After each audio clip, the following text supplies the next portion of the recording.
And next you get to the part that can be a bit tricky if you haven't seen this video and you don't know how to do it. Use a pea size, like a vegetable pea size, amount of dielectric grease, not a person pea size. Sorry. Anyway, good day folks, it's DIY Guy 123 here, bringing you another do-it-yourself video. Today we've got a 2019 F150 with these original Ford fog lights that are just junk. Basically the housing broke down from the inside. Watch this. This is one of those things where it's an easy job to do, but it's hard to get the camera in to show you. So I'm going to tell you how to change this. And one thing I'll point out, these were corroded so bad. If you notice on the new ones, there's this stud and then there's this ring that goes all the way around. In these ones, the stud is here, but the ring is kind of corroded over here. And because of that, this was kind of seized in the headlight housing. If you lived in an area that didn't have salt, you probably won't have that type of corrosion. You have to have a tool like this, a plastic trim tool. Try not to use a screwdriver because you could crack the housing. And you need a long pick like this. I mean, you could do it with a shorter pick like that. It's just more convenient to have a long pick. Remember, now the light is going to be in like this. Well, now that you've seen these studs right here and right here, spray a bit of lubricant in these areas right here to get all the way to the back and get that pin wet. Probably just as easy to spray it from the inside. So in other words, from in here. Now to get in here, there's a 7/32 head screw right there, and that'll let you move this out of the way a little bit, which just gives you a little bit of room to get into right there where the clips are that go on either side of this light. Then you want to take off the electrical connector, and it's really an easy connector to take off. You can see it right there, these two tabs. I just stuck this pick under both of those tabs like this, and then pulled the connector out from the back. So there's a spring and a threaded screw. The spring goes on top of here and the screw goes down through it. You just unscrew that until the screw comes out, and then you reach in and take the spring out. And next you get to the part that can be a bit tricky if you haven't seen this video and you don't know how to do it, but you guys are going to be great because you do know. You take this trim tool and go between the light and the housing, and what that does is it moves this away from the plastic clip.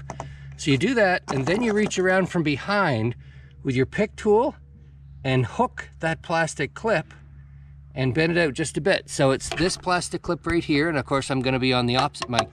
My pry bar is going to be on the inside of the bumper, and you're going to basically do the opposite of what I'm doing right now. You're going to hook this little edge with the trim tool and pry that thing that way.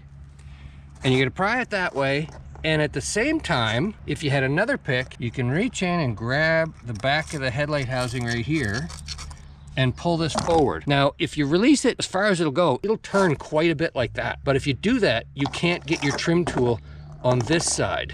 So what I did was I released this side and then snapped it back in, and released it and snapped it back in to kind of clean the corrosion out.